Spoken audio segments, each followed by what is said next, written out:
Hare Krishna everyone and welcome to our online Bhagavad-Gita session today.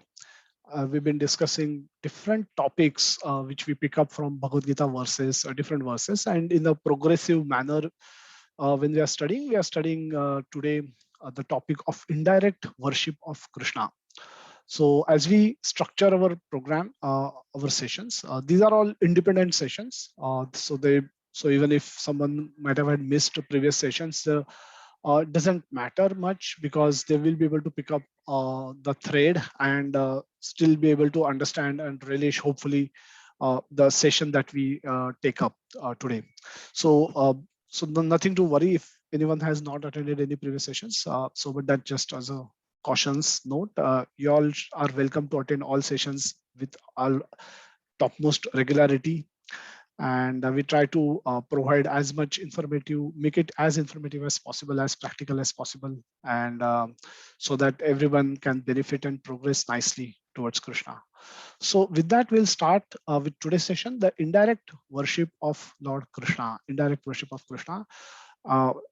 So we'll start with a story and then we'll jump into the topic for today. This story I picked it up from Bible. It appears in Bible, and the title is the return of the prodigal son. Prodigal son means the one who spend extravagantly or wastefully is that's what a prodigal means. Ayash prince, we can say like that in the Hindi.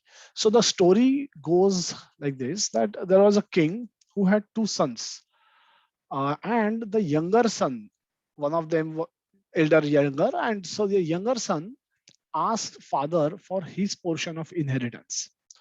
Now, normally, as we all know, inheritance is something that can be received only when your father dies, when your father passes away, and then only the question arises as to how to distribute his wealth. But this son has been quite insensitive in that sense that he wished as if his father would have been dead, and then what would have happened. Now he's asking something like that, and the father felt bad, obviously, that anything like this happening. So he felt bad, but he was kind, he was compassionate, merciful.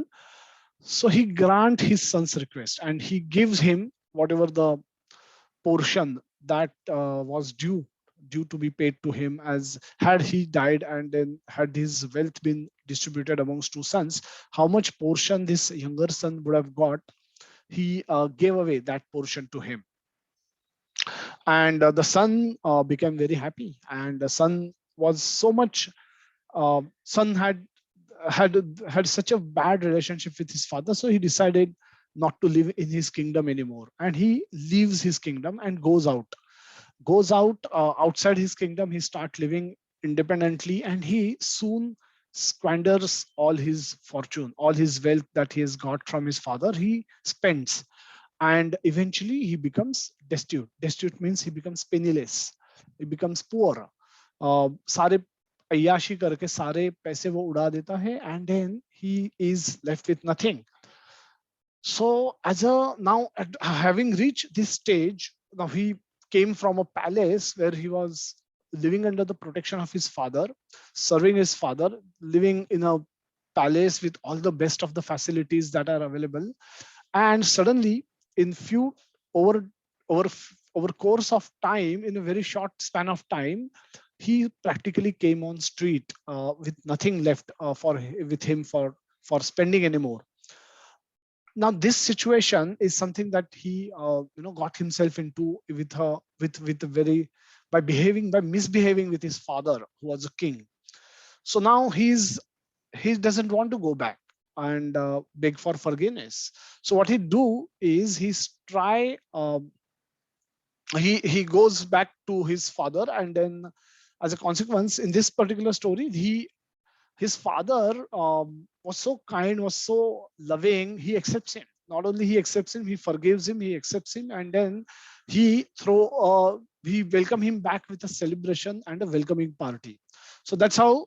Also, this typically the story is narrated in order to, in all traditions, all religions, typically to highlight the nature of God, the God who is all, who is so kind, who is so merciful, who is so loving and caring, that in spite of we acting badly with him, he doesn't try and take revenge. He continues with his nature, loving nature and kind nature, and he's happy, ever happy for us to be coming back to him. He is ever happy to welcome us back to him. And so that's magnanimous. That's his karuna, or that's his mercy, that's his merciful attitude. That is magnanimous, and that's important, and that's how that this story is typically narrate and highlight that aspect of God's love, God's loving nature. But our Vedic Puranas, our Vedas, our scriptures go much beyond this. So it doesn't stop with this, but God do something more than just this. So let's find out that by with the help of a little bit an extension to this existing original story. So the so again the original part remains the same. The younger son asks for his portion of inheritance from his father, who grants this son's request. The son, however, is been by nature his prodigal. Is he takes all his fortune, take all his wealth, he go out of the kingdom of his father and start living on his own. And living independently, he squanders all his fortune, eventually becomes destitute, become penniless, poor. Now, this son, having misbehaved with his father, now doesn't want to return to his father. So, what option does he have? He has to survive. So he start working for a cruel master. Now he's already left his father, who was a king. He's taken his share of wealth, so he has nothing more to ask for from his father. The kingdom, since he has misbehaved with his father, he's afraid to go there also. So he's outside the kingdom of his father. So nobody recognizes him as prince in this new place. So he's an ordinary person. So he does not have many choices. So with this, he approaches a master, and who start paying him small money for a lot of hard work. The payment that he makes is just enough for his survival, but in return to that, he's been made to work extremely hard by this cruel master. But the son prince, having no choice, he continues like this for some time. And here the father, who is the king, king is of course waiting for his son to return, but he doesn't stop at that. He doesn't say that let my son's heart change and let him come whenever he wants to come. The moment he comes, I will accept him with open arms. I will have no regrets. I will not make any complaint. No gila shikwa, kuch nahi. I will accept him whenever he comes back. No, this is the original father, but now this father, he's of course having this attitude, but he's going one step further. That he not only has karuna or the merciful attitude with which he now is willing and waiting to accept and welcome his son back, but he also is going to try and get his son back to his kingdom. So the Gajendra Moksha, the Gajendra Moksha chapter in Srimad Bhagavatam, the 8th canto, 3rd chapter, 17th verse. Gajendra is praying to Lord and asking him for his mercy, asking. So he's been fighting with this crocodile in the water, and after having tried his best over number of years of fight, he is now losing his strength, and the crocodile is overpowering him. Now he understands that his own strength cannot be helpful. His associates, with whom he was roaming in those jungles, they have all left. They are no more there. So they cannot be of any help to him. And then having his wives, his children, his friends, everyone has left, and he's all alone with this crocodile, and crocodile is slowly overpowering him. So he see his ultimate destiny, and at this moment he remembers his with God Krishna's mercy, he remembers his previous birth, that he was Maharaj Indradimna, and having remembered his past life, he suddenly starts offering beautiful prayers to Krishna. He started offering various prayers to Lord, having giving completely surrendering to him and asking for his mercy, for the deliverance from the clutches of this crocodile and the clutches of Maya overall. Lord, not only Lord says, but I have tried helping you so many times, uh, uh, but you won't. Lord, tell him that why should I help you? So Gajendra says in the beautiful word that, oh Lord, you are a Bhuri Karunaya. Bhuri Karunaya means who is unlimitedly merciful. So Krishna would have given us many chances to ask us to get us to back to his kingdom. So similarly, Krishna was trying to help Gajendra also in multiple lives, and Gajendra was neglecting this help. He was ignorance. He was in ignorance, and he was in Maya, and so he was not paying attention to Lord. And so Krishna says, I have tried so many times to help you in various ways so that you can come back to me, but you ignored. But so why should I help you now? So Gajendra says, you are a Bhuri Karunaya. You are a Bhuri Karunaya. You are unlimitedly merciful, O Lord. Even though I have messed up in past, you are still going to help me because this is your nature. You are so unlimitedly merciful, O Lord. But then Lord says, why should I help you? I've tried helping you in past. So he says another word, beautiful word, that you are, oh Lord, you are alayaya. Alayaya means who is never inattentive or remains idle.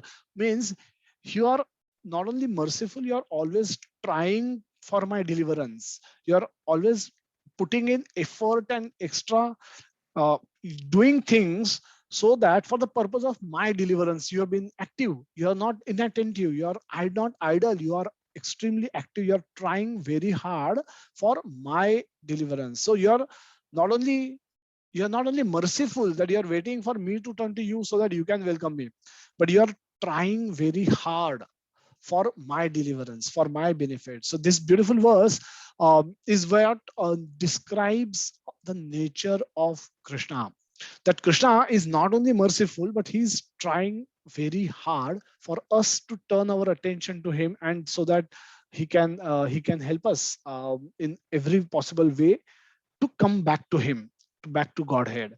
So here the king also has been not only waiting in his palace for his son to return, the younger son to return, but also is trying very hard to catch attention of his son through various means. What are the means that he uses? Let us see.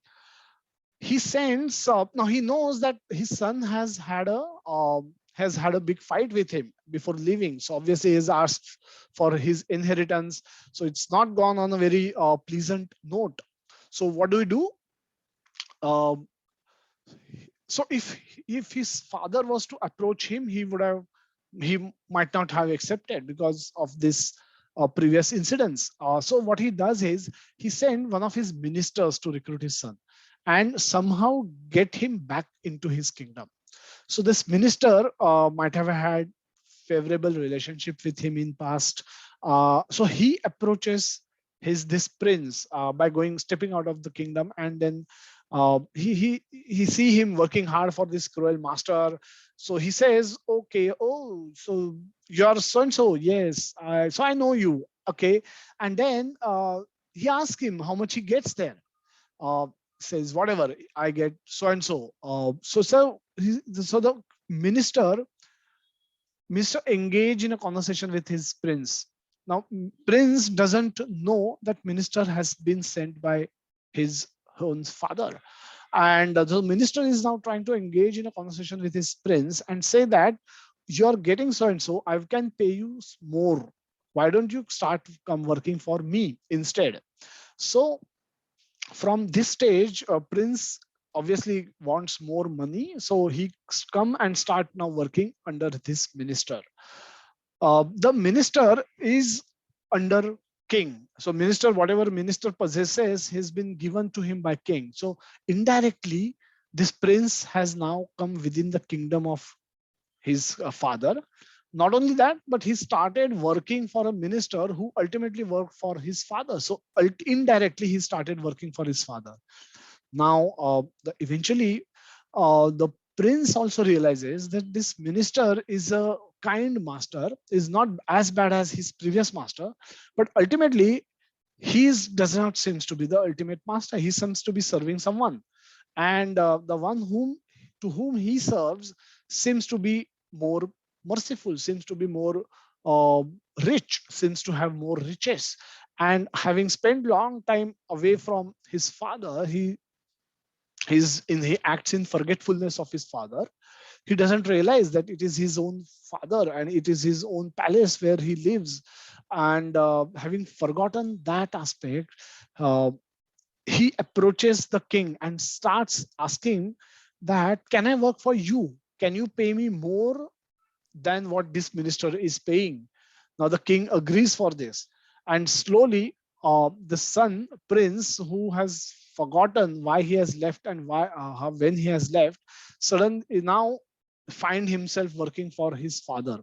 So offer service to this father, he gets better salary initially, more salary than what this minister was paying, more salary than what the previous cruel master was paying. So he feels happier, he feels comfortable.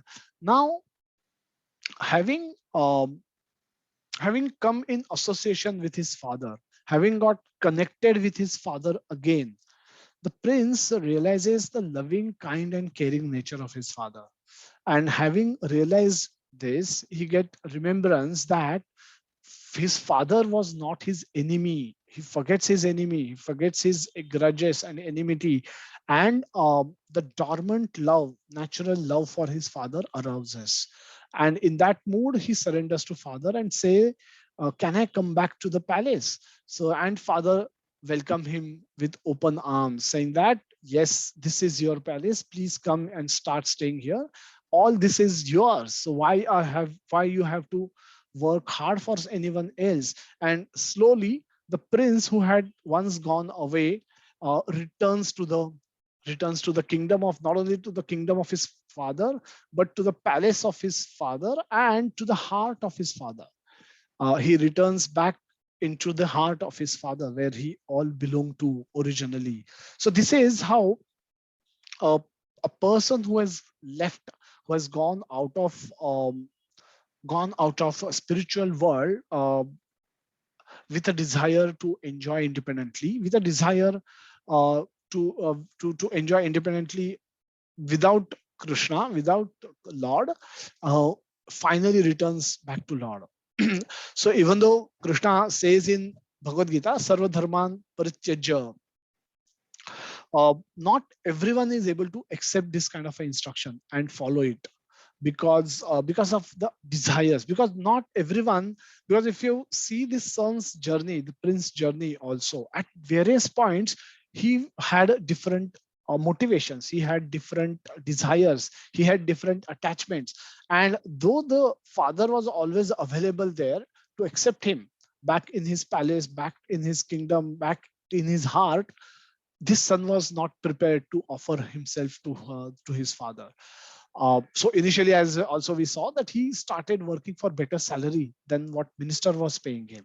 So what does it indicate? It indicates that uh, because of the various desires that we have cultivated over millions of lifetime, many lifetime, and different attachments that we all have, it is difficult for us to do a complete surrender to Krishna, even though we may hear it as part of instructions.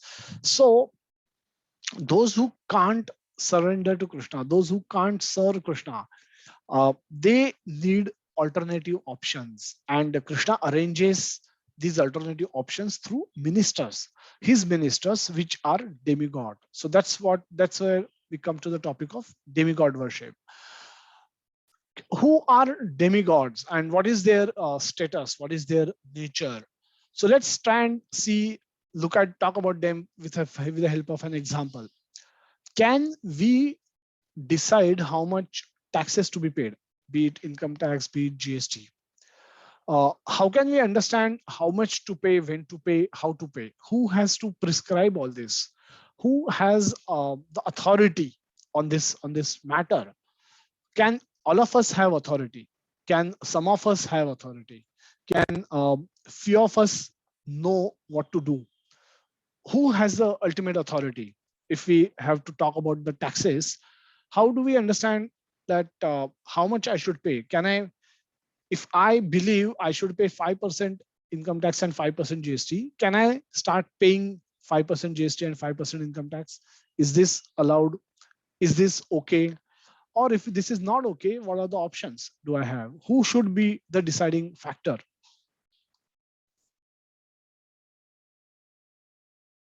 Yes, open question. Please raise hand, or government has the authority. Ravi Prabhu is saying, okay. Yeah. Feel free to unmute and speak if possible, if you wish to contribute.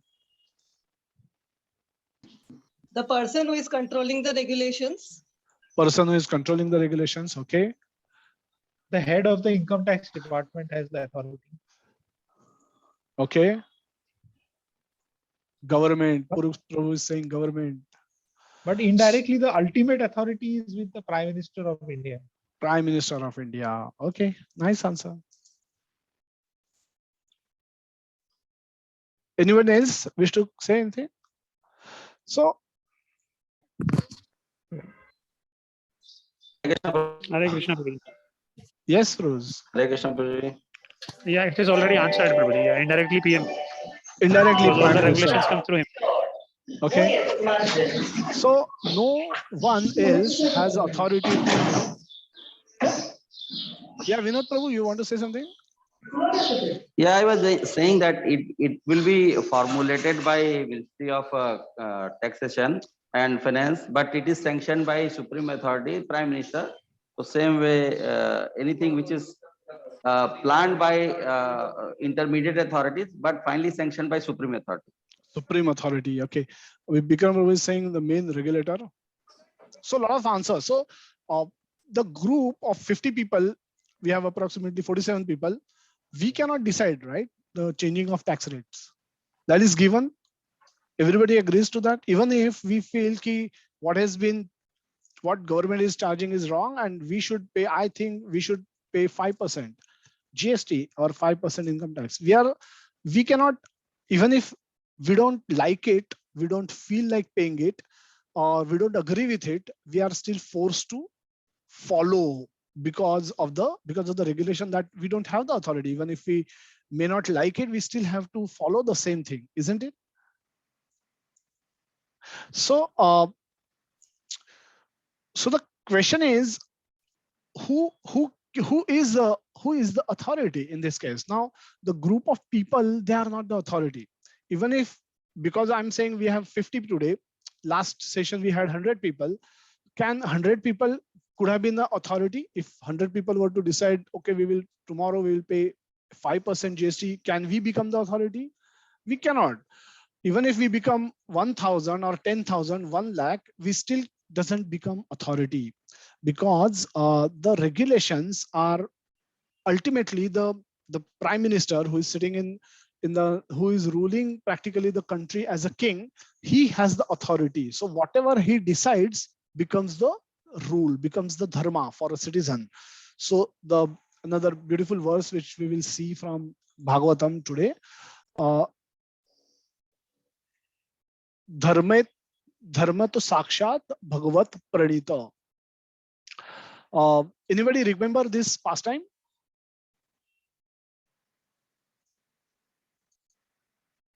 Yes, Prabhuji. Yes. The story of Ajamil. The story Sorry? of Ajamil. Roshni Mataji, yes, you're right. This is a story of Ajamil. So what's happening? You remember this? What's happening in this image? Can you describe, Roshni Mataji? Yes, Prabhuji. Prabhuji, this old man is Ajamil, and his one side they are Yamraj, um,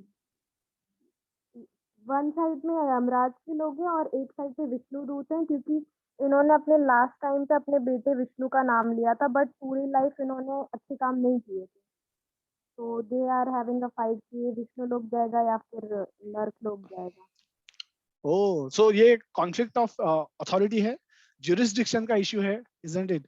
ये मेरा area का है या आपके area का है? ये किसका सोल है? This soul should go to hell with यमदूतास और should he be in the custody of a Vishnu Dutas?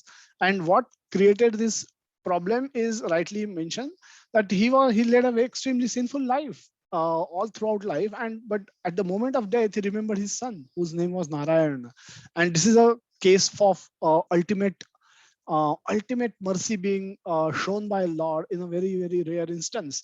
So what is happening here is where Krishna is saying, now this authority, obviously the Yamadutas felt bad. They went there with a charge sheet, पूरा arrest warrant लेके गए थे, पूरा उनके पास details था how much sinful this soul was. So they felt extremely bad, and Vishnu Dutas they couldn't force Vishnu Dutas to give this soul to them. So they returned empty-handed, and they went to. Then there was a discussion with Yamraj.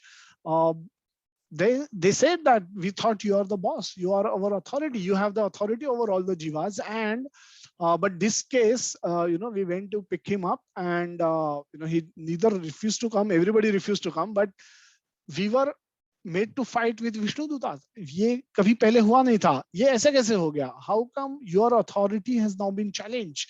And then then Yamraj give a lot of instructions, and one of the beautiful verse is 19th verse. This comes in 6th canto of 3rd chapter, and the 19th verse is where Yamraj is saying, Dharmatu Sakshat Bhagavat Pranita. Whatever real religious principles are enacted by the Supreme Personality of Godhead, that Bhagavan जो बोलेंगे वो धर्म है, and accordingly everybody has to follow, everybody simply has to obey.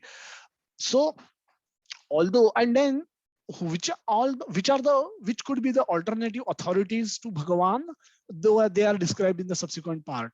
Although fully situated in the mode of goodness, even the great rishis who occupy the topmost planets cannot ascertain the real religious principles, nor can the demigods or the leaders of Siddhaloka, to say nothing of the asuras, ordinary human beings, and Vidyadharas and Charakas. So Yamraj is giving a list of people. He's saying that whoever, so going back to our example, whoever may feel whatever, if unless Prime Minister of India says that, okay, the tax is reduced to from 18% to 5%, it doesn't change anything. People may feel bad about it, people may feel happy about it, people like it, people hate it. No matter what, people are forced to pay 18% of GST unless and until Prime Minister, who in this case is like a king, he decides and he says.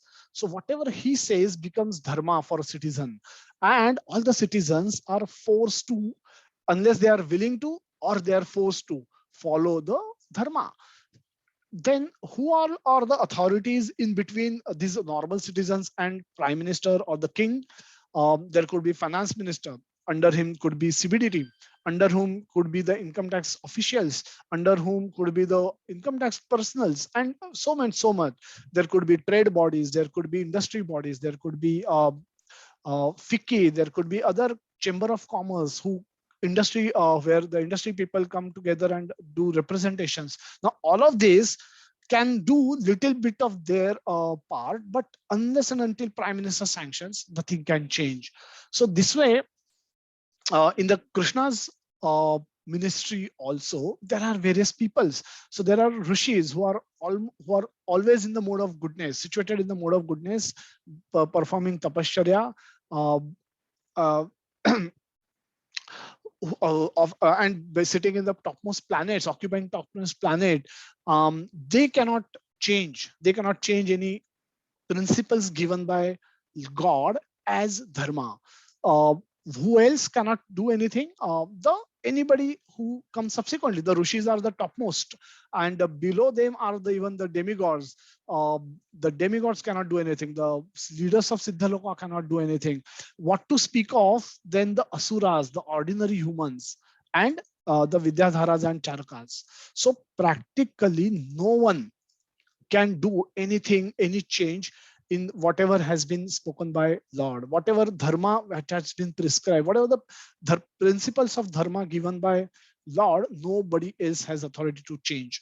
Which other personalities that we know of who we believe are extremely powerful are in the subsequent verse, the 20th verse, Krishna Yamraj described. He described names of all 12 Mahajanas, and starting with Lord Brahma, Bhagwan Narada, Lord Shiva, the four Kumaras, Lord Kapila, Swayambhuva Manu, Prahlad Maharaj, Janak Maharaj, grandfather Bhishma, Bali Maharaj, Sukhadev Goswami, and I myself know the real religious principle.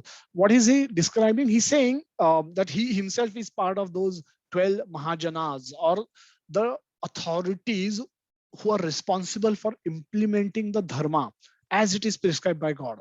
Now they are not the authority to create principles of dharma. What should be the principle of dharma is spoken by Krishna in Bhagavad-Gita.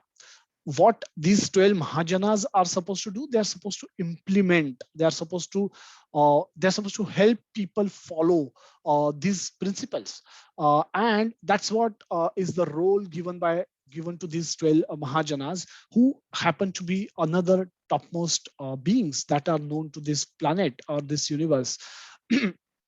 Anybody left? Indra is left, but Indra is a part of demigod, so no one is practically left.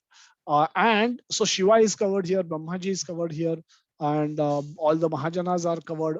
Yamraj himself is covered, so he is not supreme. So practically these two verses covers the whole gamut of beings that we can think of who are powerful, who may show some magic, who may do little bit of trick, and can claim themselves to be God. Yamraj is saying none of them have the authority to decide what is right, what is wrong. Who has the authority? Dharma tu sakshat bhagavad pranita. Bhagavan has the authority. What is the dharma that we are talking about? That he elaborates further. My dear servants, this transcendental religious principles, which is known as Bhagavad Dharma, or surrender unto the Supreme Lord, and love for him, is uncontaminated by the material modes of nature. It is very confidential and difficult for ordinary human beings to understand. But if by chance one fortunately understands it, he is immediately liberated, and thus he returns home back to Godhead. So again, we'll read he's speaking with his servants, the Yamadutas. So this transcendental, he says, his transcendental religious principle, which is also known as Bhagavad Dharma, or what is the alternate he's give? The surrender unto the Supreme Lord and love for him. In a loving way we surrender. We don't surrender because we are helpless. हम और कुछ कर नहीं सकते, हम और कहीं enjoy नहीं कर सकते, इसके लिए हम मंदिर आ रहे हैं. No, he's coming out of love. That is, it is best if we come to him for asking for some better salary. That is, instead of going outside and searching for it, it is better if he comes to his king and asks for a higher salary. But that is not that does not satisfy king's heart, because king, that still keeps the relationship very formal. But king wants to love his son. King has unlimited love for his son, which remains unfulfilled, which cannot be relished. He cannot relish this rasa in this formal relationship where his son seems to be working for him and he is paying salary to him. So when the son realizes this love of his father, and then wholeheartedly surrenders to his father and joins his kingdom, join his palace, start living with him, start serving him in a loving way, that gives ultimate joy to his father.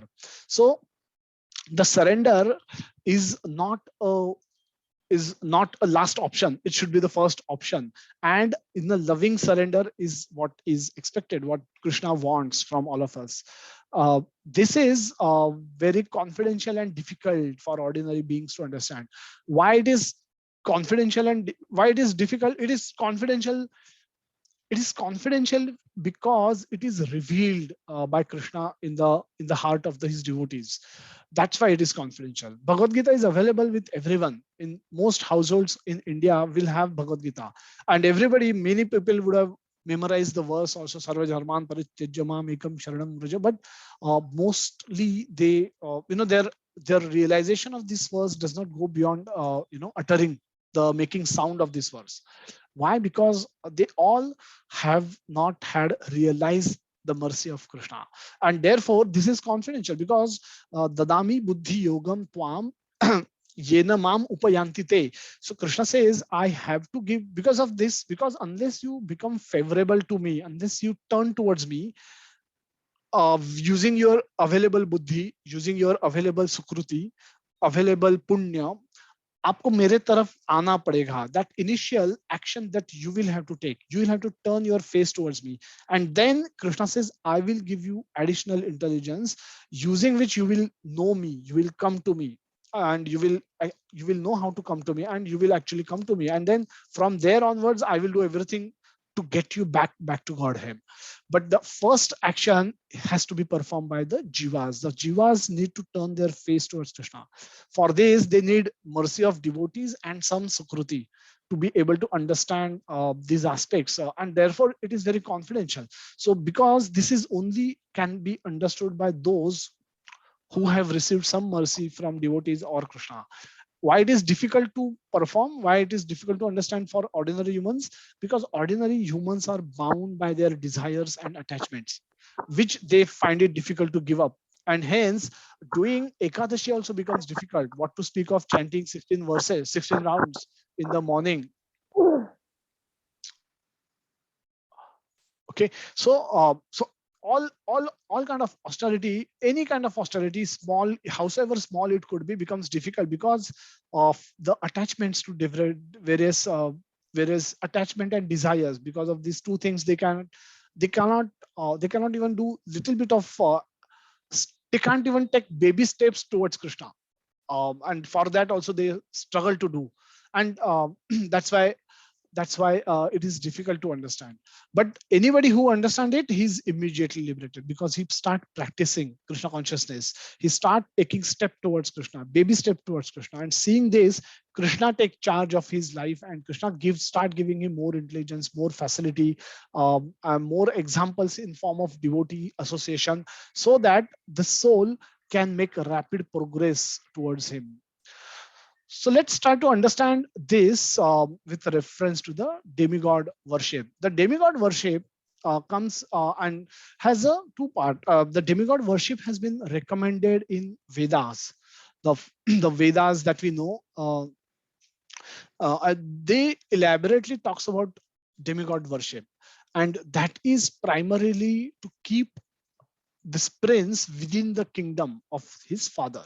So Vedas are revealed knowledge given by Krishna himself in the heart. This is the knowledge revealed in the heart of Brahmaji.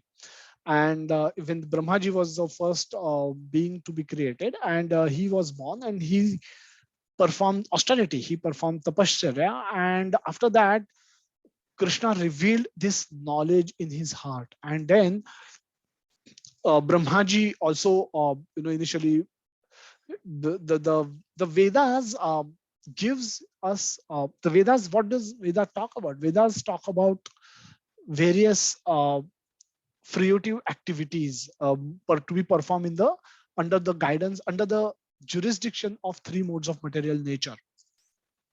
Fruitive activities is pious materialism. Pious materialism. It's like a business trade relationship, that I will do this, for which I want this kind of a relationship. It's a give and take kind of a relationship, and this kind of a relationship cannot work with Krishna. So it has to. So this facility is created because, and this is needed. This was needed because of the intense desires that the soul had to enjoy independently of Krishna. The soul didn't wanted Krishna, but soul wanted enjoyment like Krishna. Whatever enjoyment Krishna is having, whatever the opulence Krishna is having, whatever the facilities Krishna possesses, souls wanted all that without Krishna. And for that, they left the spiritual world and came into the material world. Having come here, they need this facility because they cannot do anything on their own. So Krishna created this entire facility. Krishna created this material world, and deputed administrative heads, which are the demigods, in charge of various facilities, charge of the rain, the sun, the moon, the wind, and everything else which can help people survive, because these jivas who would take birth on this planet also need to survive for a certain time. And in order for them to survive, they need some facilities. So this facility is also created by Krishna. And then he put the various demigods in charge of these facilities, who would supply this facility according to the accumulated karma of the jivas. So this so the so the so if you want better facility, you have to do certain activities, and that's been prescribed by the Vedas. So Vedas talk about demigod worship, and so that by performing different types of sacrifices, one can enjoy better and better quality of sense gratification. So this is a simple, in a simplistic way, and then this can happen from the bottom to the top. Right from the bottom means anybody who's in the mode of ignorance or tamoguna also want enjoyment. So for him, he can do some activities, some sacrifices, by way of which he can get better enjoyments than what he's right now having. And this can be a progression for him. So from tamoguna, he can hope to come to rajoguna, eventually into the sattva-guna. Even sattva-guna people wants to enjoy. So their enjoyment, there are also enjoyments. And for all this, they have different types of gods who are recommended to be worshipped by the Vedas. So Vedas, Vedas and the demigod worship is been covered in Bhagavad-Gita in various chapters. So we'll look at some of those verses and what Krishna has been speaking about, what Krishna has already spoken about Vedas and the demigods. We'll take a look at it and then we will move forward. So Krishna in the second chapter, Krishna talked elaborately about this aspect, and the famous verse is 42 and 43. Yamimam pushpitam vacham pravadyanta vipaschitaha vedavadarataha partha nanya dastiti vadinaha kamatmanaha sargapara janma karma falapradam kriya vishesha bahulam bhogeshwarya gatim prati. So Krishna says that men of small intelligence, avipaschitaha, men of small intelligence are very much attached to the flowery language words of the Vedas, which recommends various fruitive activities for elevation to heavenly planets, resultant good birth, power, and so forth. Being desirous of sense gratification, the opulent life, Bhogeshwarya Gatim Prati, Bhoga and Aishwarya. The opulent life and Bhoga means sense gratification. So the being desirous of these things, they say that there is nothing more than this. Now this is one may attain some enjoyment, some facility for better sense gratification, and some may think that to be the ultimate purpose of the Vedas. That becomes the purpose of the Vedas. So if you're this is calling this is where the good become the biggest enemy of the best. The good is becoming the biggest enemy of the best. Why? Because if you're worst, coming to good is better. However, thinking that good is the ultimate and I cannot go further, I don't wish to go further, is bad, because then they are unable to attain the best. So good becomes the biggest enemy of the best. So these people having performed Kriya Vishesh Bahulam, means performed the various sacrifices for getting better sense gratification, and Svargapara. So even the heavenly planets because heavenly planets only offer you better facility for sense gratification. There also you have Janma, the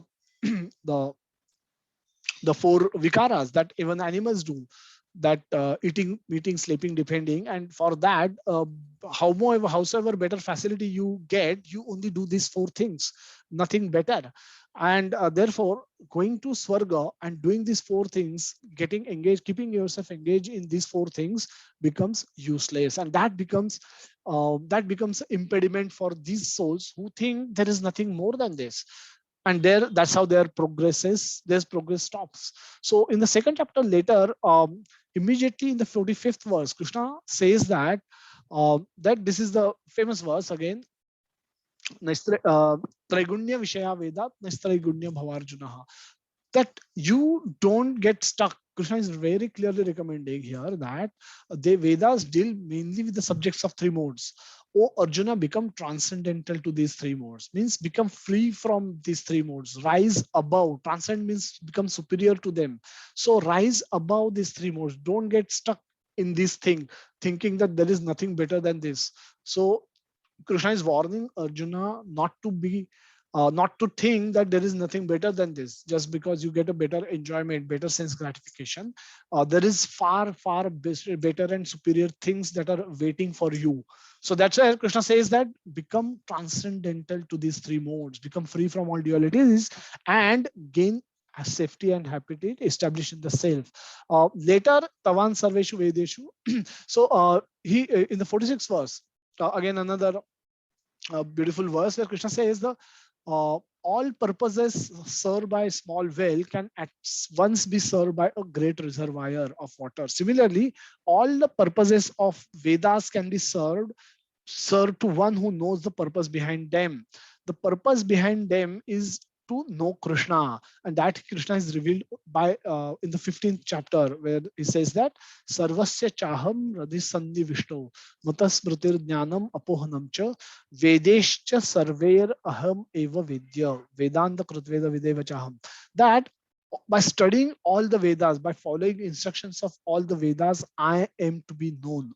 And if you know me, it is as good as you have learned all the Vedas. If you know that I am the Supreme Personality of Godhead, and human life is meant to love and serve me, in the surrender mood, then you have learned all the Vedas, because Vedas with progression will ultimately is expected to bring you to the same conclusion, but that may take lifetimes and millions of lifetimes. And hence, if you have already understood this purpose of Vedas, then you have learned all the Vedas, as if all the needs of a person are which well satisfied, a great reservoir can also easily satisfy. Again, 53rd verse, Krishna says, 52nd and 53rd verse, that when your mind is no longer disturbed by the flowery words of Vedas, flowery language of Vedas, and when it remains fixed in the trance of self-realization, then you have attained, it is as if you have attained the self-consciousness, divine consciousness. In the 7th chapter, also Krishna, now why the Vedas and demigods are connected? Because Vedas do recommend demigod worship, Vedas for better facility, and hence they both are intrinsically connected to each other.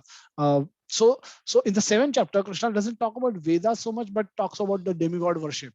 And Krishna says that if all the demigods, now why people want to go to demigod? Because they want quick gains, they want to make quick facility, they want quick facility to be available. If they have a desire to enjoy, they want quick enjoyments. If they are suffering, they want quick relief from the suffering, and for this they may approach a particular demigod. And then the Krishna is within our heart, so he understands that there is a desire in the heart of a soul to worship some demigod. So what does Krishna do? Now Krishna is being merciful. Again, this is act of mercy for him. All souls are supposed to love and serve Krishna.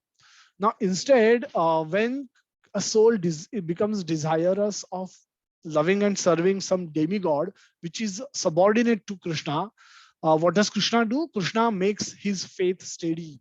Krishna does not want this person. Krishna understands that this person is unable to come to him immediately, but at least to keep him within the boundary of Dharma, within the boundary of Vedas, Krishna gives him faith, using which he can practice the particular services which are rendered for a deity, particular form. Every demigod will have some different method of worship, type of worship, different types of austerities to be performed. And in order to be able to do that, you need some faith. And Krishna says, I am giving that faith to this devotee who, instead of coming to me, is going to a demigod. Now, Krishna doesn't just stop there. Krishna says, okay, with this faith, you may endeavor a lot, worship, and put in a lot of effort to worship a particular demigod or a deity to obtain your what you want, whatever you wish to desire. But actually, whatever desires, whenever those are fulfilled by these demigods, Krishna says, I sanction. It is by with my sanction these demigods are able to give you what you wanted. So Krishna is working on two fronts in this case. Krishna is making faith steady of a devotee so that devotee can get engage himself in the worship of a demigod in a fixed steady manner. So he doesn't stop there. He says what, and demigods, from where will they give anything? If finance minister has to reduce rate from 18% to 5%, he needs sanction from prime minister. He is not ultimate authority, so he has to go to prime minister and ask for his permission. And then Krishna says, I sanction whatever you want to the demigod. And in reality, the finance minister will hold a press conference and announce that from tomorrow the rate of GST is now reduced to 5%. But everybody knows that, a knowledgeable, intelligent person knows that this has ultimately been sanctioned by the prime minister, the king. Therefore, Krishna says he is working on two fronts. Why he is working so hard? He is working so hard because he does not want this devotee, the soul, to go out of his kingdom and become a faithless materialist, an atheist, because then his return to back to kingdom the path becomes extremely difficult and very, very hard.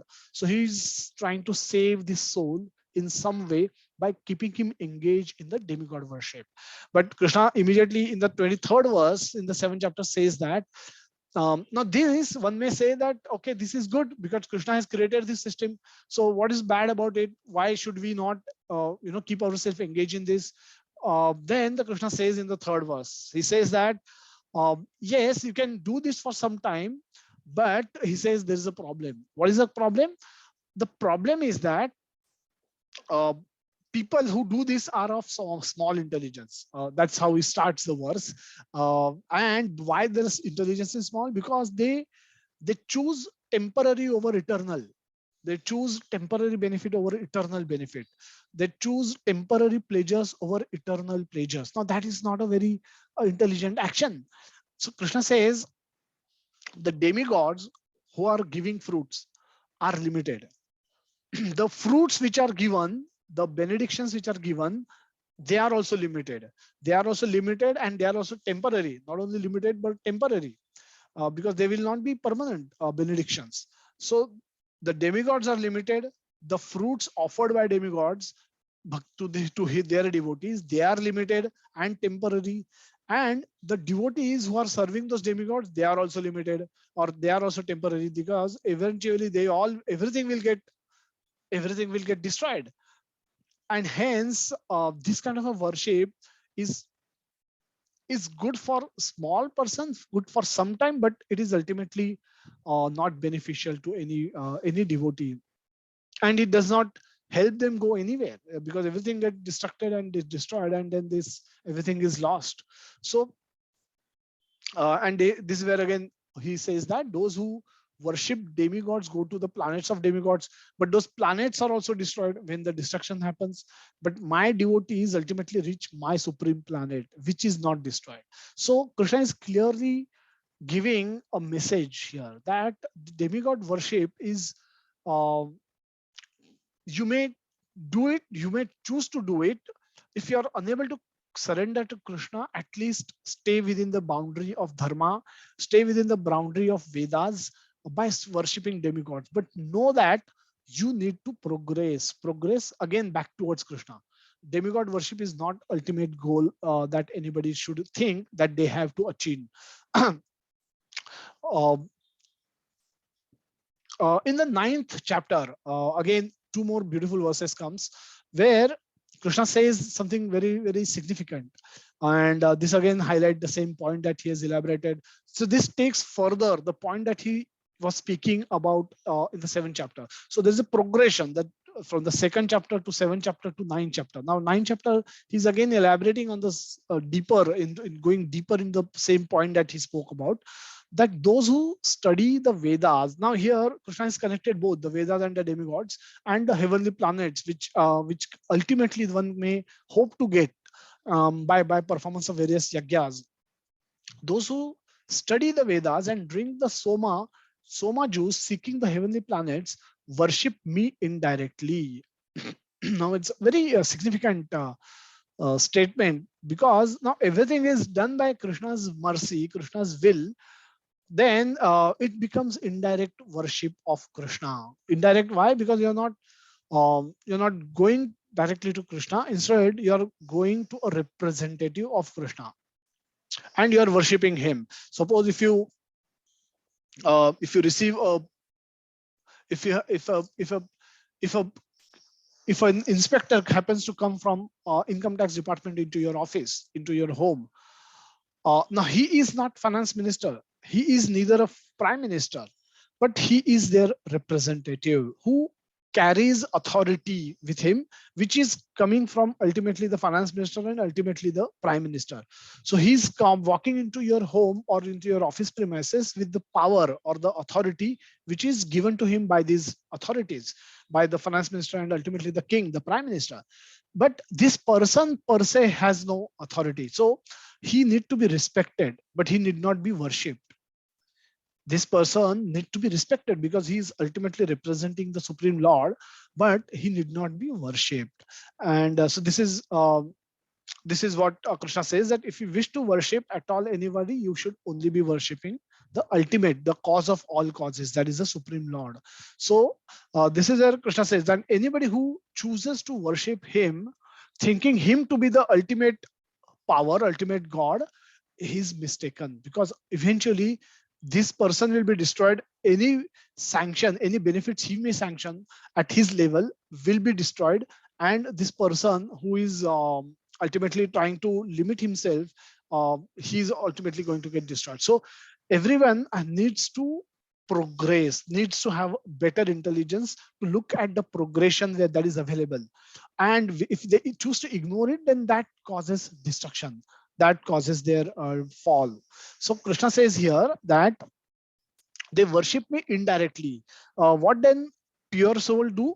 The purified of sinful reactions, they take birth on the pious and heavenly planets of Indra, where they enjoy godly delights. And then what does happens in 9.21? Krishna says, Tetam bhuktva swarga lokam vishalam kshine punya marta lokam vishinti evam trayi dharma manu prapanna gata gatam kama kama labhante. That what happens later, they may achieve Indra Loka, Surendra Loka. Surendra Loka is Indra Loka.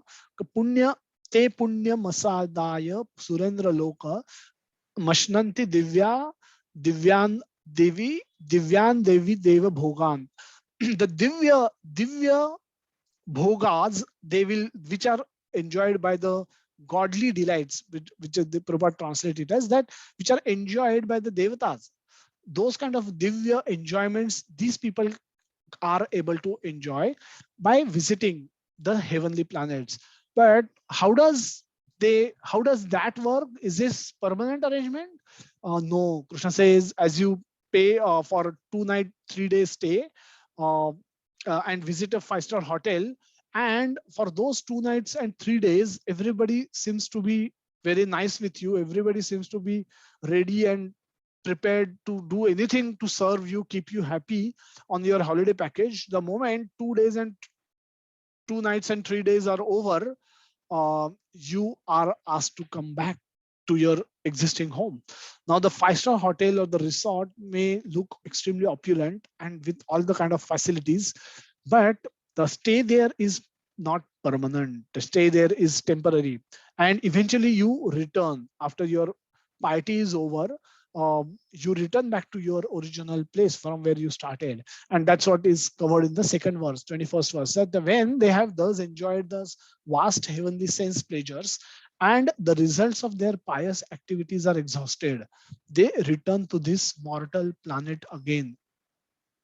But thus those who seek the sense enjoyment by adhering to the principles of the three Vedas achieve only repeated birth and death. So gatagatam kama kama labhante. So gatagatam is repeated births, birth and death. And so Krishna has covered in a very beautiful way what happens to the demigod worshippers ultimately. And they return back to the material world, the mortal planet again, this material world, and start um, taking birth after birth, come back to the cycle of birth and death.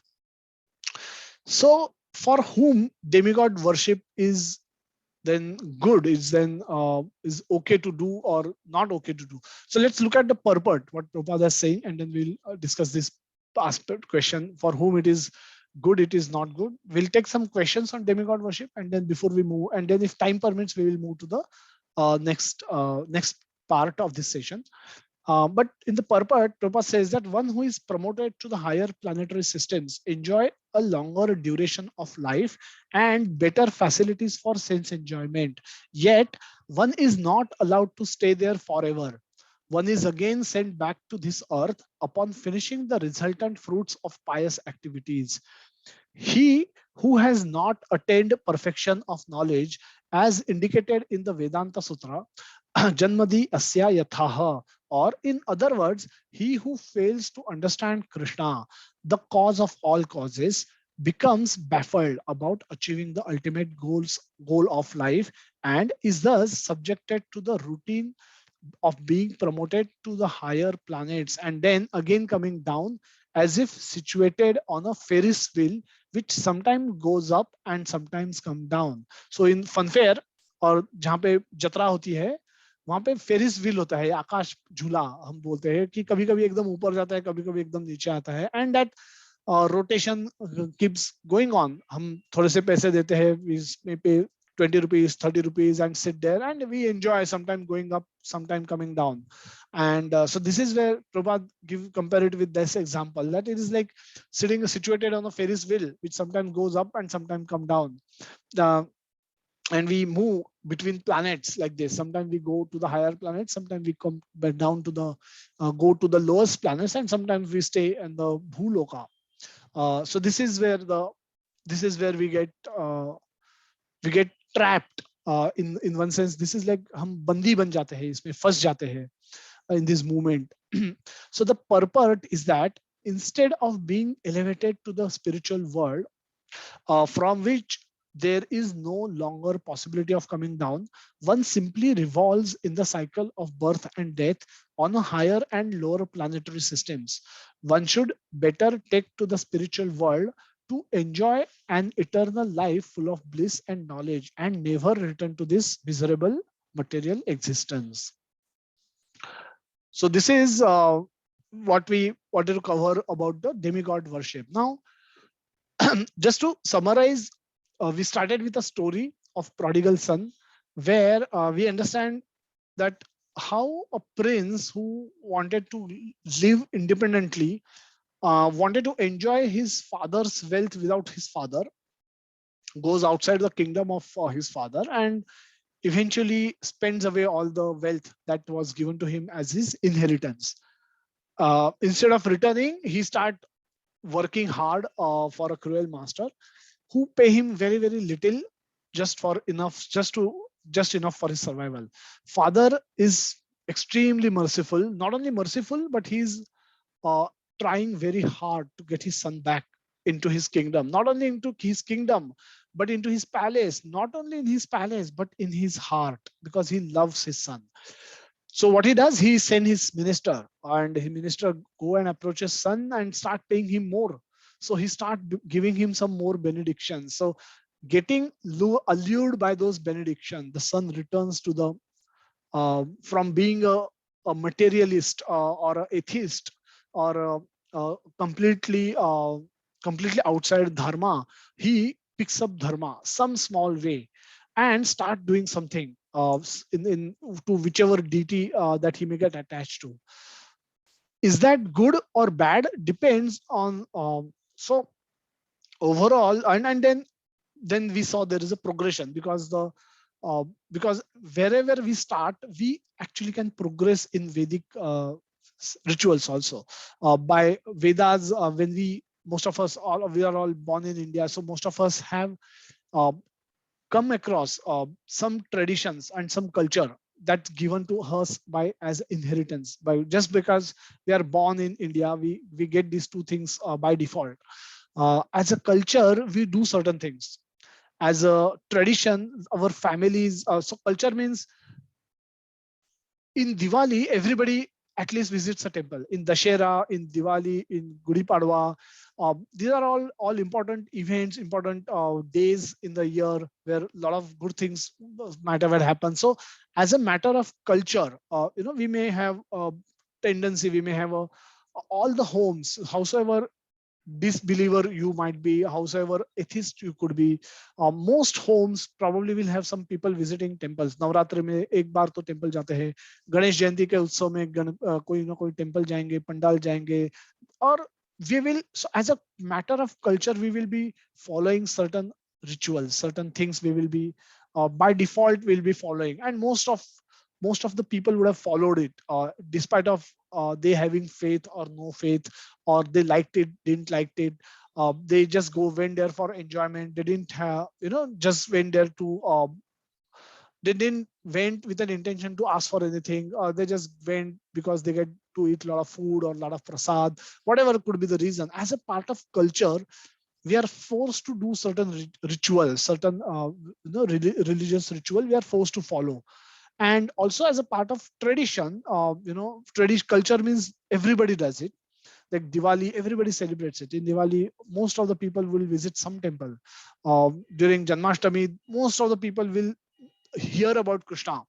In during Dashera, they will visit some temple, they will do something, try and do something auspicious, and so on and so forth.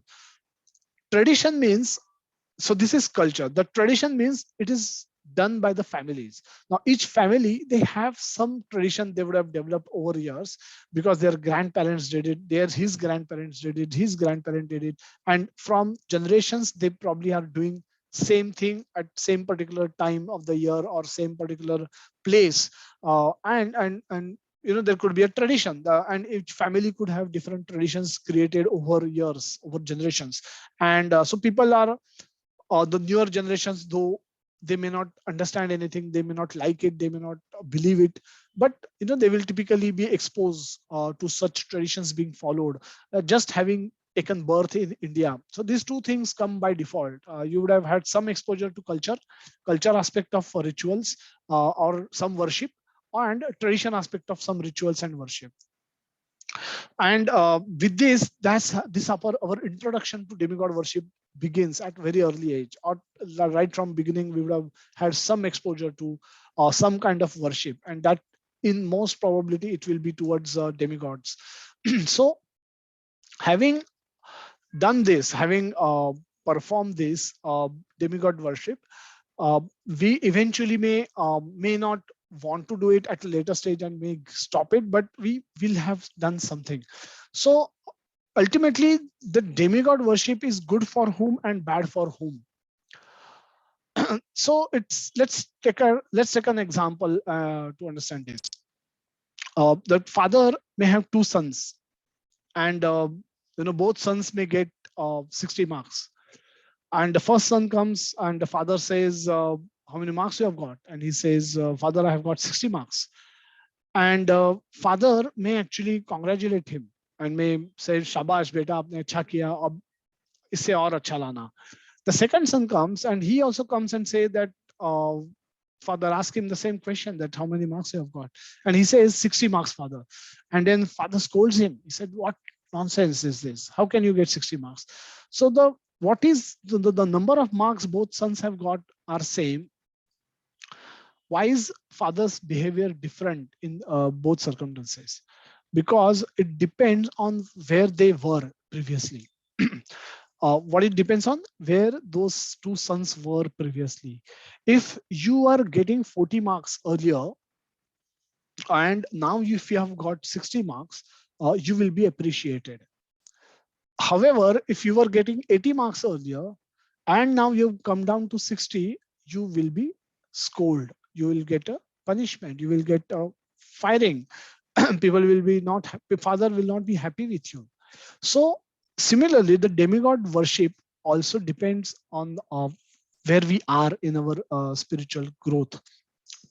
If we are exposed to Krishna consciousness, if you have heard the philosophy of Bhagavad-Gita, dharme tu sakshat bhagavat pranitam.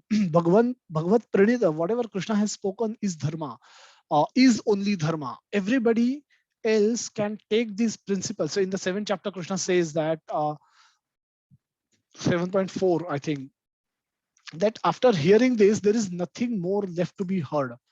There is nothing better than this that you can hear after hearing these principles. So we discussed there that it's not that there is in terms of details, the details are unlimited. Krishna's pastimes are unlimited, and the details that can be described and discussed are unlimited. So why does Krishna says that there is nothing more to be learned? Krishna says this in terms of principles. So Bhagavad Gita laid out the principles of devotional service, principles of bhakti. And in terms of principles, Krishna says there is nothing more to be learned, because the same principles are applied were by different devotees in different time, places, and circumstances. These are time tested and eternal principles. They were followed in the Satya Yuga, Dwapar Yuga, Treta Yuga, and they are valid in Kali Yuga. And from time again, wherever, whichever place, time, you can apply the same principle, because the principles are immemorial. So depend on where you are. If you are depending on, if you have some exposure to Krishna consciousness philosophy, if you have heard principles of Bhagavad Gita, which talks about surrender to Krishna in a loving and serving mood, then following these principles, then coming back to the demigod worship is like getting 80 marks earlier and coming down to 60 marks. So that is not necessary. But if you happen to be a materialist, an atheist, and by some way you got connected with some deity, some worship you started performing, some fast you started keeping, maybe maybe this deity, that deity, this Baba, that Baba, somehow you started observing some religious principles in small way or big way, and you come to the platform of demigod worship, then that is considered to be a progression from 40 to 60. So so demigod worship is there for a reason. It's not the ultimate that we can think as the, it's not the ultimate benefit that one should look at, or ultimate thing to be achieved and in the one's life. It's a step before you come to Krishna consciousness. But once you come to Krishna consciousness, demigod worship is not necessary. It's like worshipping. You can be respectful to the person who is visiting to your office from income tax office, but you need not worship him. If you at all you wish to worship, you wish to worship the Supreme Lord, and that's expected. That is what Krishna wants us to do, and for which Krishna is also trying very hard by giving us the facility, giving us the examples, and giving us knowledge. He's doing all the three. He's given us knowledge through Bhagavad Gita. He's shown us examples through Bhagavatam pastimes. Various devotees in Srimad Bhagavatam have applied these principles which are given in Bhagavad Gita in their life, and they have attained the benefit, ultimate benefits that are expected to be achieved by all of us. And then Krishna has created this facility, the material world, which is good enough for us to live happily and attain liberation, attain Krishna at the end of our life. So we will just take a pause here. I think we are at 12:30 almost, but we will see if there are any questions on the demigod, on the topic of demigod worship. And then if we once we are done with the question, if time permits, we will go to the subsequent topic.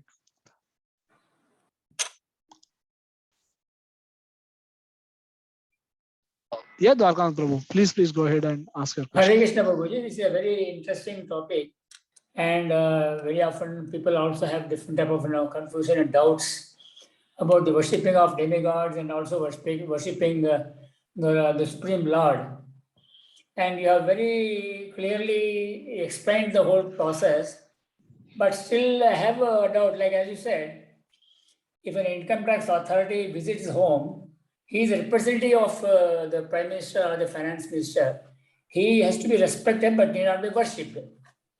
And at the same time, you also said that, as a part of family tradition, we begin our life by worshipping various Devi Devatas.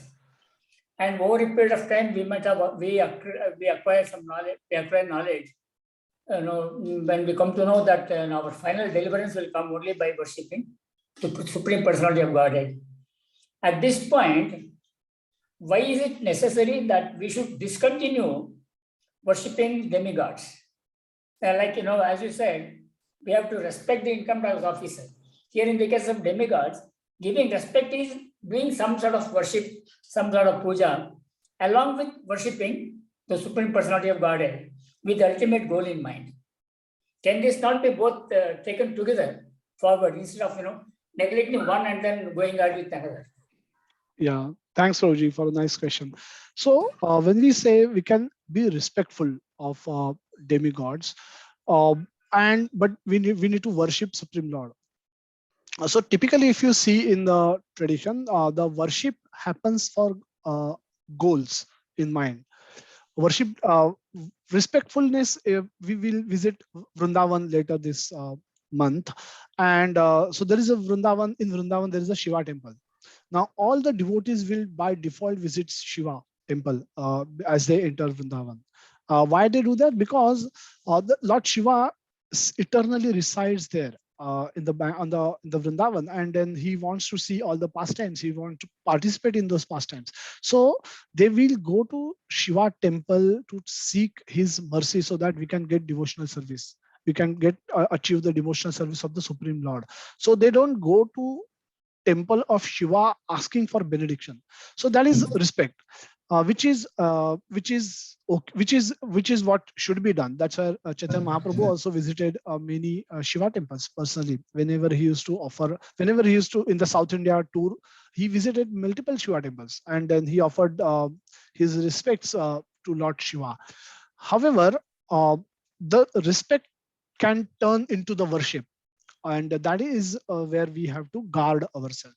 So for our purpose, once we start coming to Krishna consciousness, once we start chanting Hare Krishna Mahamantra, once we hear the principles of Bhagavad-Gita, once we understand the pastimes of Bhagavatam, and once we take up this service in a prayerful and in a loving manner, there is nothing more left to be done for those demigods. All of those are already taken care of. It is like once you feed the stomach, all the parts of your body are nourished automatically. There's no more need for you to feed hand with the rasagulla. The hand cannot take it, and hand is happy to feed it into the mouth so that it goes to the stomach and he gets nourished. So this whole system is not competition to each other. There's no competition within the structure of hierarchy that we have of demigods and Supreme Lord. So there is a complete harmony. And by worshipping, by performing certain practices, by continuing to perform certain practice, for example, you could be bringing Ganesh deities in Ganesh Chaturthi time, and you may still want to do it as a family tradition, but you want to pray to Lord Ganesha to get devotional service to Lord Krishna. Now, if you can do that, you may want to continue doing it for some time, but eventually you will realize, if you do it more time, that if you are praying to Lord Ganesha to get mercy of Lord Krishna, why not go to Lord Krishna? He is also available. So then it may become futile, and at some stage you may even give up doing it. And that is also okay. So if you are attached emotionally to those traditions, you may continue doing those, but with this service attitude that you want, ultimately you want these, each of these demigods to help you attain bhakti of Lord Krishna. If we pray to those demigods in this mood, eventually we can get then that can become acceptable, but that will not be acceptable from the social standpoint, because the society doesn't understand it that way. So the answer is, if you are still emotionally attached to some of those practices, you may continue to do, you need not do it, but you may continue do that for some time until you come to a conviction that serving Lord is sufficient, and then you may discontinue eventually doing that as well.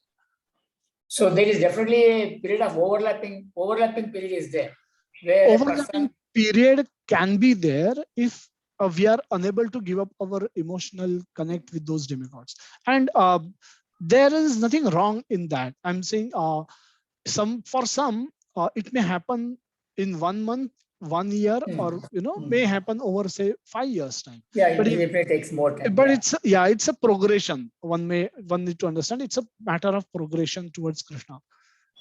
So during that period of overlapping period, an individual need not feel guilty of doing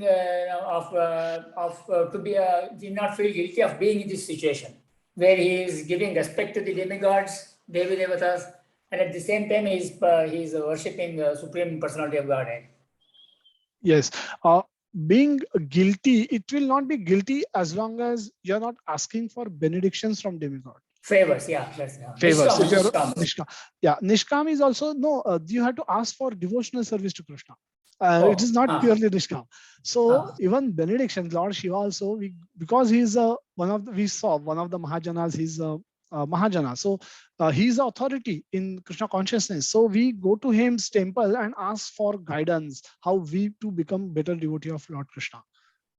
If we do worship demigods in this mood, then at least that during that period of progression, this can still be acceptable.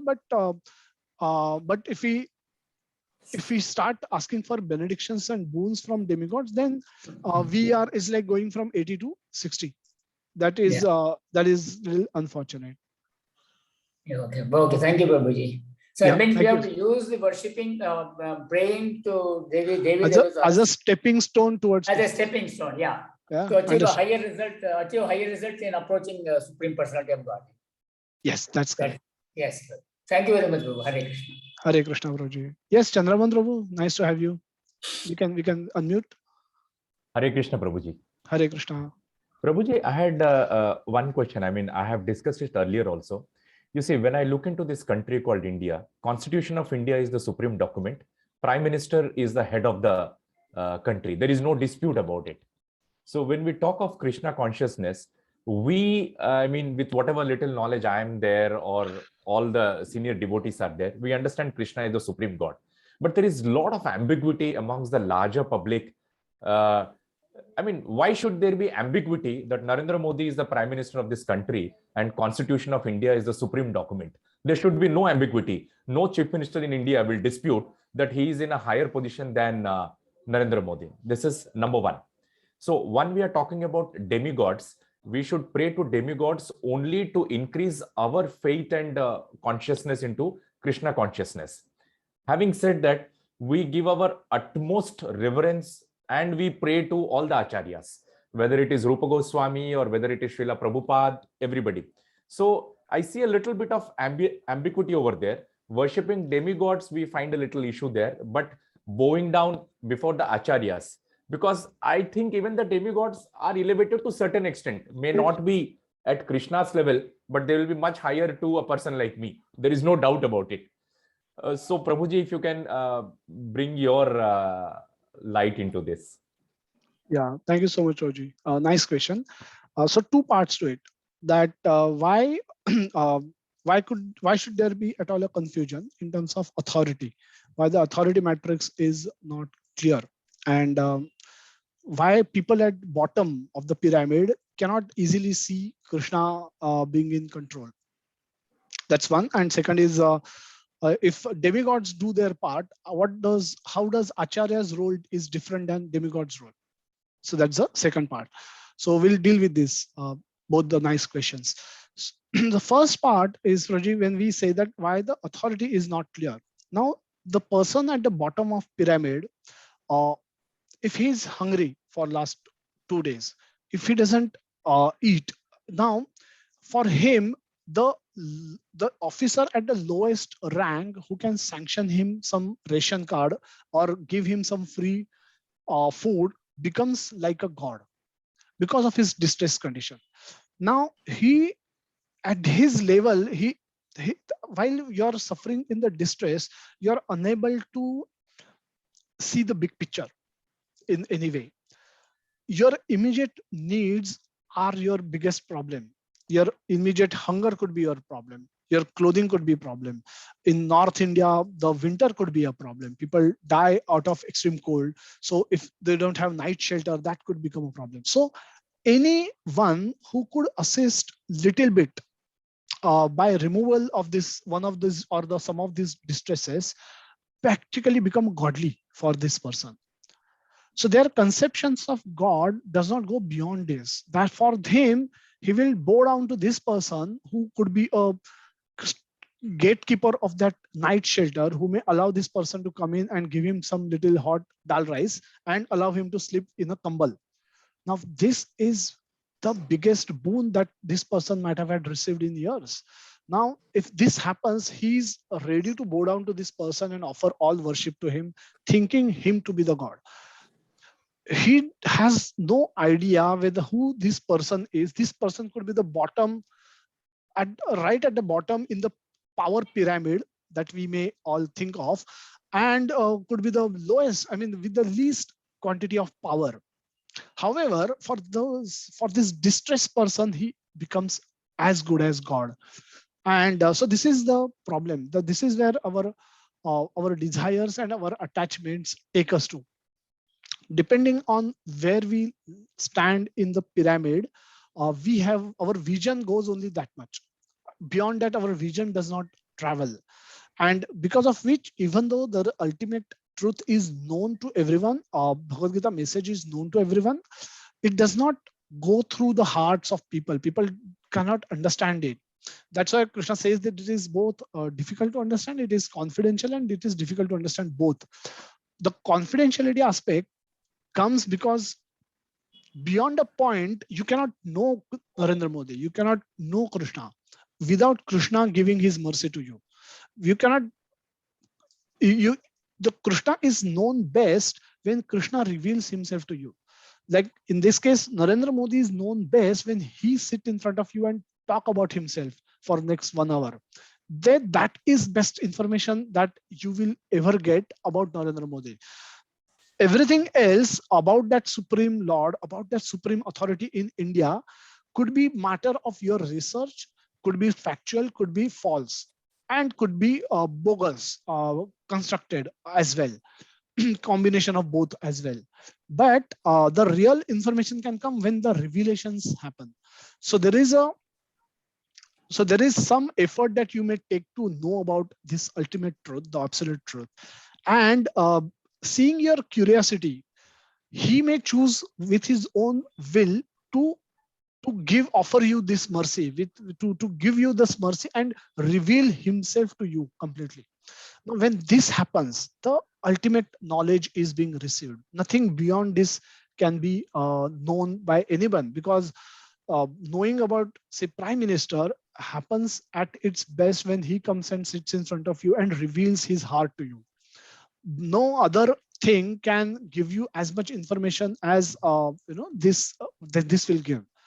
So this way we understand that as we progress from this distress condition to upwards, and as our intelligence develops, we can know different aspects of this absolute truth. And so as this distressed person goes from this bottommost level to night shelter, and then gets a say home in some low income category, then he then he may not come to this person. But the night shelter person was his god for few days before he could get a low income home in some chawl or some area.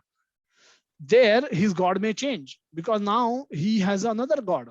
Maybe a local municipal councillor could become his next god, and he start paying obeisances to him. But as he progresses to next level, his god will also change, and that's how he keep rediscovering better and better gods who have bigger and bigger power in terms of power, and that's how he's progressing.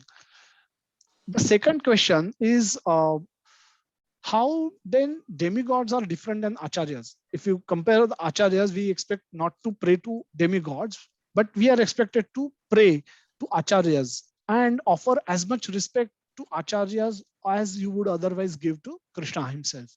So what is the difference and how that can be understood? The demigods are not revealing Krishna to you. Demigods are intermediate uh, are in between you and Krishna, because demigods are able to provide you with the facility for your sense gratification, your enjoyments, which ultimately comes from Krishna, but which they don't reveal that it has come from Krishna. So you see it as if coming from that demigod only. So this is the difference. So demigod actually come in between you and Krishna. What does Acharya do? Acharya removes things which are in between you and Krishna. Now, what are the things which are typically between us and Krishna? Are our desires and our attachments. So acharyas work on those aspects of our life which is preventing us from surrendering ourselves to Krishna, to learning about Krishna, to give up our desires and give up our attachments so that we can move closer to Krishna step by step. So acharyas have a different role, and acharyas who is a bona fide acharya is the one who is giving us Krishna, not trying to become Krishna himself, and does not keep you at the feet of his worship and does not let you go to Krishna. Acharyas will take you to Krishna. Acharyas will show you Krishna. Acharyas will give you Krishna, and they will be bona fide acharyas. When Krishna says that in the 8th chapter, Krishna says that anta kalecha mam evam smaran muktva kalevaram.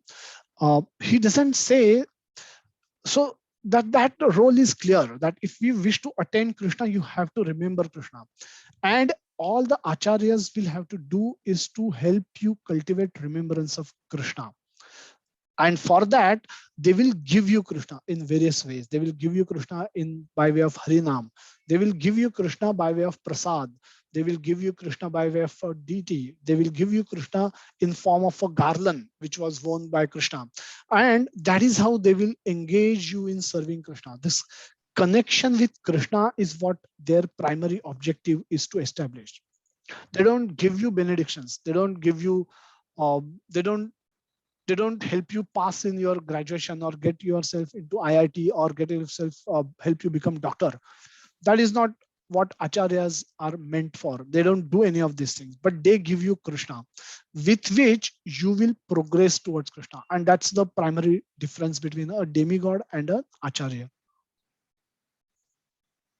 So hence we, as a matter of gratitude, as a matter of respect, we worship acharyas as much as we would have worshipped Krishna, because acharyas are the ones to whom Krishna is revealed himself, and Krishna has given that knowledge himself. So jnaninas tattvadarshinaha. So the acharyas are the one who possesses Krishna, and they can give us Krishna, and therefore we worship acharyas as if we would have worshipped Krishna, but those needed to be bona fide acharya, and that choice is what we have to make before we commit to any path.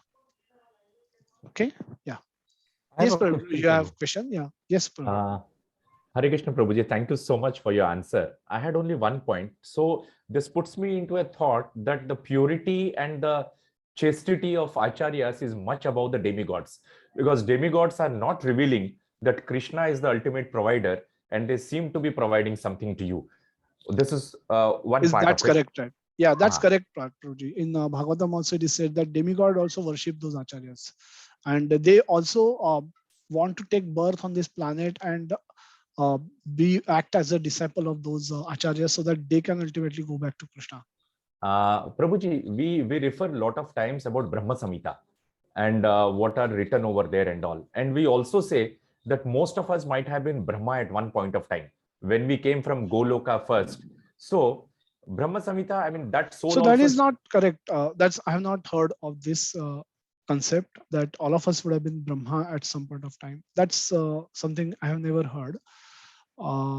So that's let me just clarify that. Yeah, please go ahead with your question. I mean, I will not be able to recollect exactly who has told me, but of course, while listening to the various discourses, then my question was to, I mean, whomsoever I had asked, that did we come straight from Goloka to this place, or how did it? So they told most of us, if not everybody, most of us come step by step down. We are given some good position from Goloka, maybe a Brahma or somebody XYZ, and then we still show our arrogance or whatever, and then we go to Bhulok, Patal, Talatal, or whatever, and then we evolve 84 lakh yoni, etc., and then we get an opportunity again.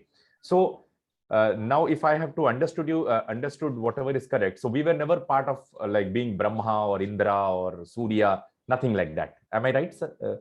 So Praji, the way it starts, Krishna says in 7 chapter 27th verse that Ichha Dvesha Samuthena Dvandva Mohena Bharata.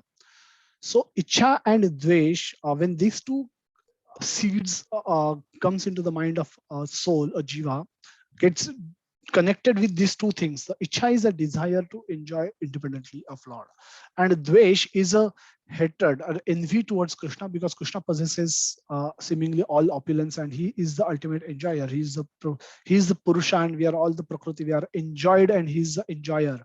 Now this is a position that could give rise to envy in somebody's heart. When Ichha, desire to enjoy independently arises, and the envy arises towards Krishna, we no longer remain fit to stay in the spiritual world, and then we are given the facility of this spiritual world, of this material world. Material world also has 14 planetary systems, the 7 above, 7 below, and then Earth, Bhuloka is the middle one. This is again what we have heard, that though the karma can be done only in Bhuloka, only on Bhuloka. So if you have a desire to enjoy independently of Lord, you need facility or an area where you can exercise this will. If this desire can be exercised, and for this, while exercising this desire, karmic actions can be performed. Now that facility is available only on the Bhuloka. So in my understanding, if we need a area where we can, so we have given free will, and we need an area where this free will can be exercised, and that area doesn't exist in the spiritual world, and that area, when we have the desire to enjoy independently of Lord, the only area where this can be exercised is Bhuloka. And so we are forced to come to Bhuloka, where our actions are counted and our actions have consequences. So all other lokas, the Swarga Loka, our actions, there are no fresh karma that can be incurred there. So you go to Swarga Loka, exhaust your piety and return back to Bhuloka, and then start with your account again. And similarly, if you are going down, you go down, suffer, and then again come back. So the ability, the facility to perform karma is available on the Bhuloka. So in my understanding, the moment this Ichha Dvesha Samuthena started, Ichha and Dvesha started, we arrived on this in this material world, and my understanding is we arrived on the Bhuloka, from where either we went upwards or went downwards, depending on the gunas under whose influence we acted. So this is again my understanding, but I can double check and confirm if there is another version to this available. Okay. Prabhu, I have a question. Swapan here. Yes, Roger. Yeah, see, why did Rama worship Shiva at Rameswaram? That is point number one. Why did Rama worship Ma Durga to win over Ravana? Krishna also worshipped Durga.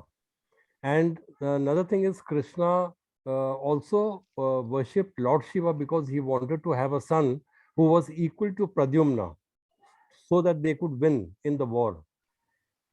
I'm getting a little confused with. Yeah.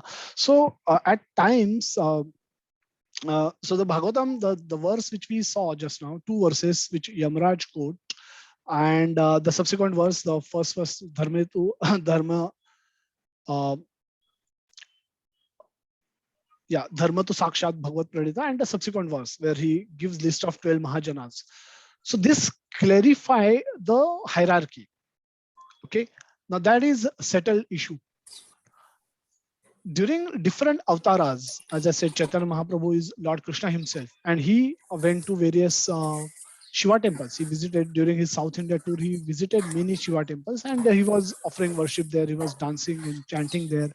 And you can do that at times to glorify your own devotee. So Lord Shiva is devotee of Lord Krishna, and so Lord Ram also performed this at Rameswaram. I think he performed the Shivalinga Puja, and similarly Shiva has been worshipping Lord Ram. So this is where they reciprocated with their devotees, their topmost devotees, topmost Vaishnavas.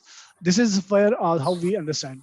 Even Lord Krishna asked Arjuna to worship Devi, Maya Devi, before the war began, and that is also for this reason that this way his devotees, Krishna's devotees, are getting glorified.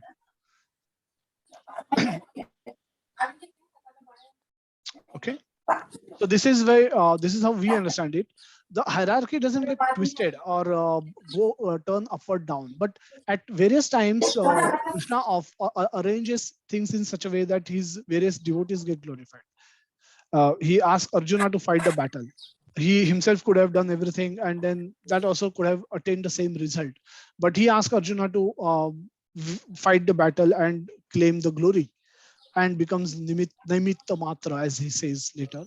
So at different times, he allows different of his devotees to steal glory, to become glorious, and this is one way by showing them that he himself is also worshipping them.